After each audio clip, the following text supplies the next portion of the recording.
महाप्रभु विश्व प्रसिद्ध घोष यात्रा जहाँ भी नीतिकांति सठिक समय आरंभ होता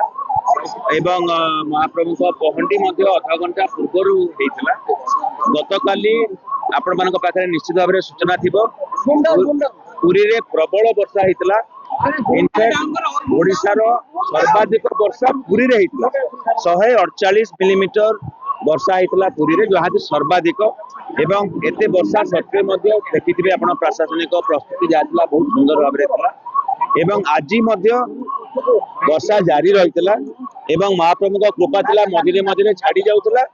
एवं मझिरे मझिरे पुणी वर्षा आरंभ होता जेतेबेले पहंडी सठिक समय आरंभ होला परे मध्य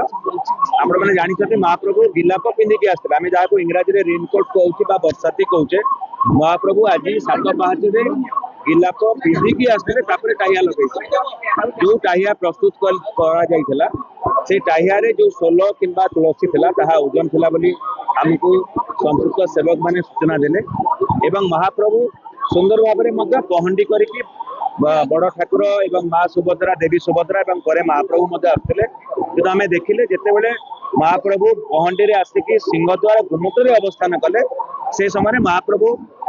किसी समय पाखापाखि 40-50 मिनिट से अटकी रहिले मोर दृष्टता हम कौ कारण अटकी रहिले कारण नीतिकांति संपादन रे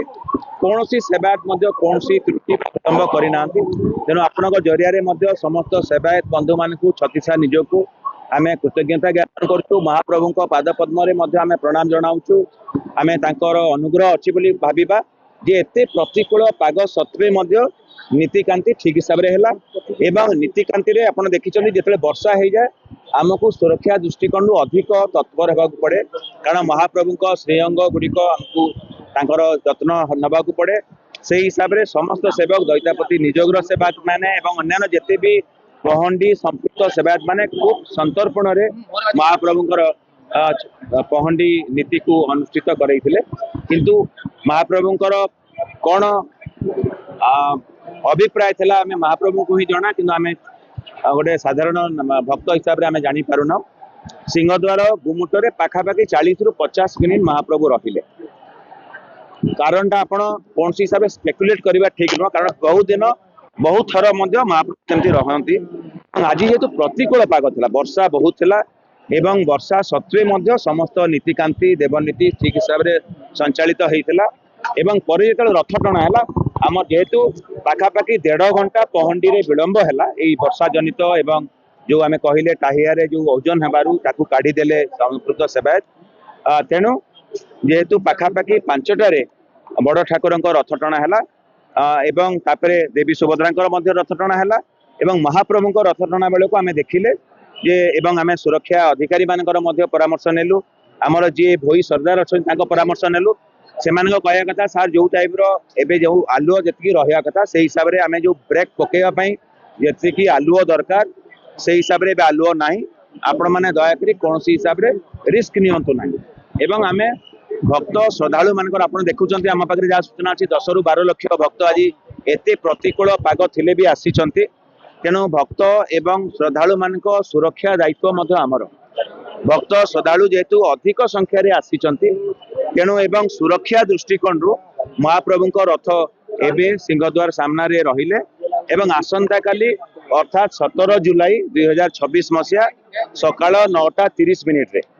सकाळ 9:30 minute 9:30 AM tomorrow that is 17th of July 2026 पुनर्बार महाप्रभु मानकर रथ गुड़िक टणा जीव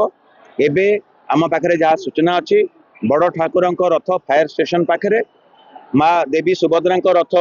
मरीचिकोट पाखे एवं महाप्रभु रथ जगन्नाथ महाप्रभु रथ सिंहद्वार चौकड़ा रे अवस्थान करुछंती एबे आरक्षी बाहिनी तांकर सुरक्षा देबे एवं आसंता काली पुनर्बार अनेक भक्त श्रद्धालु टाणी पारे आमर जमी एक साधारण ओडिया हिसाब से मुझे कहबी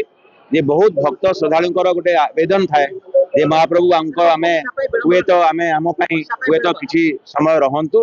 तेणु से किसी जो साधारण भक्त श्रद्धालु मैंने आम भावुचु कि महाप्रभु से स्वतंत्र से ही भक्त श्रद्धालु हुए तो महाप्रभु अटकी रही एवं आसंता काली श्रृंखलित भाव में समस्त सहयोग समस्त सेवायत मान सहयोग आसंता काली सकाळ 9:30 मिनिट पुनर्बार जहाँ भी नीतिकांति अच्छी ताहा भी हम रथर उपरे अवस्थान कर श्रीजीव मैंने एवं 9:30 रथ टणा गला परे आसंता काली आउ आड़प मंडप पहंडी हो पारे आम जहाँ विधि विधान रही तेणु आज आज है 16 जुलाई आसंता काली 17 जुलाई रे रथत्र जाई श्रीगुंडीचा मंदिर सिंहद्वार सम्मुख में अवस्थान करेंगे एवं 18 तारीख दिन आड़प मंडप पहंडी विजय रे श्रीजीव मैंने जन्मवेदी को विजय करेंगे आपण मानकर समस्त सहयोग पाई आम धन्यवाद ज्ञापन करुँ समस्त सेवायत बंधु मान कृतज्ञता ज्ञापन करुँ आम श्रीमंदिर प्रशासन तरफ जदि किसी दोष त्रुटि रही जाइए आम तापाई क्षमा प्रार्थना करुँ एथिपाई जे विगत दिन में अनेक नीति बहुलता थाई आपण मैंने निजे देखिं घोष यात्रा नीति संपादन सठिक समय आरंभ होता है छोट जिनस नुहे कारण गोटे दिन क्षय थिला द्वादशी त्रयोदशी चतुर्दशी मध्य गोटे दिन कम थिला एते नीति बहुलता थाई उभा पर्व समस्त देवनीति समस्त नीतिकांति दैतापति निजोग हूँ एवं समस्त सेवायत निजोग आमको सहयोग कर कृतज्ञता ज्ञापन करुँ महाप्रभु पाद पद्म आम प्रणिपात होचु आशीर्वाद कामना करुँ जदि किसी आम तरफ किसी त्रुटि थाए आम क्षमा प्रार्थना करुँ जोड़ हस्त भक्त श्रद्धालु मान क्षमा प्रार्थना करुँ कौन हिसाब से जब आम भूल त्रुटि थाए कि आम ताहा अनिच्छाकृत बोली आम कहबू आम आम श्रीमंदिर प्रशासन जिला प्रशासन पुलिस प्रशासन एवं राज्य सरकार को समस्त अंग आम दिन राति एक करिकी आम महाप्रभु सेवारे लागिचु एवं आगामी काली जहाँ भी नीति अच्छी ताहा रहिबो एवं नीलाद्री विजय पर्यंत बाहुड़ा यात्रा ता पूर्व संध्या दर्शन बाहुड़ा यात्रा पर सुनावेश अधरपणा नीति नीलाद्री विजय 27 जुलाई पर्यंत आम आमर समर्पण भाव में निष्ठार सह महाप्रभु सेवा करूँ पहंडी केबे विलंब है पहंडी अध घंटा पूर्व 9टार निर्धारित समय थिला 9:30 मिनिट 9टा बेले को है सरिया बेले को डेरी है आम तो आपन को कारण भी कहलु महाप्रभुंकर जहाँ भी इच्छा अच्छी से हिसाब से सिंहद्वार गुमुटे पाखापाखि घंटाए रही जदि आप हिसाब को ने रथ त्रय ठीक हिसाब से जाइए श्रद्धालु भक्त मैंने सुंदर भाव में दर्शन करें समस्त को आपण जरिया गभीर कृतज्ञता ज्ञापन करुँ महाप्रभु समस्त मंगल करूँ यह कामना करूँ जय जगन्नाथ।